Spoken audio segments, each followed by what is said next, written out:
coverage over the course of the last few days. But polling shows huge support for this exact thing President Trump is calling for. More than 80% of Americans favor deporting illegal aliens convicted of violent crimes. On Saturday, the Department of Homeland Security posted that Pretti looks like he wanted to do maximum damage to massacre law enforcement. Stephen Miller on Saturday posted that, or called Pretti a would-be assassin. Why did administration officials jump to conclusions before an investigation had even been conducted? Well, look, this has obviously been a very fluid and fast-moving situation throughout the weekend. As for President Trump, whom I speak for, he has said that he wants to let the investigation continue and let the facts lead in this case. FBI Director Kash Patel said in a Sunday interview, quote, "You cannot bring a firearm loaded with multiple magazines to any sort of protest."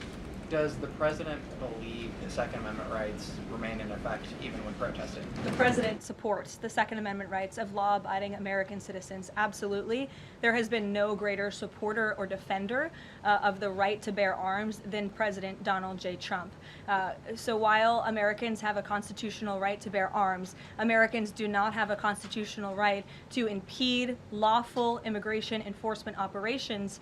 And any gun owner knows that when you are carrying a weapon, when you are bearing arms and you are confronted by law enforcement, you are raising the assumption of risk and the risk of force being used against you. And again, that's unfortunately what took place on Saturday. Karoline is in Minneapolis. Will his mission continue to be focusing on illegal immigrants with a criminal history, or will it be on illegal immigration generally? Mr. Holman will continue to enforce our nation's immigration laws, especially deporting the worst of the worst criminals in Minnesota who have committed violent offenses. And I would just remind all of you that this important work is continuing to be carried out. In just the last few days, I'm happy to provide this packet to anyone in the room.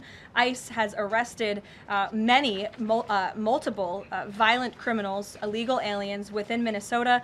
Many of them have convictions for assault, driving under the influence, fraud. This individual here I'm looking at was an aggravated felon with multiple convictions for larceny. Haley. Thanks, Caroline. I want to go back to some of the comments from Stephen Miller and Secretary Noe.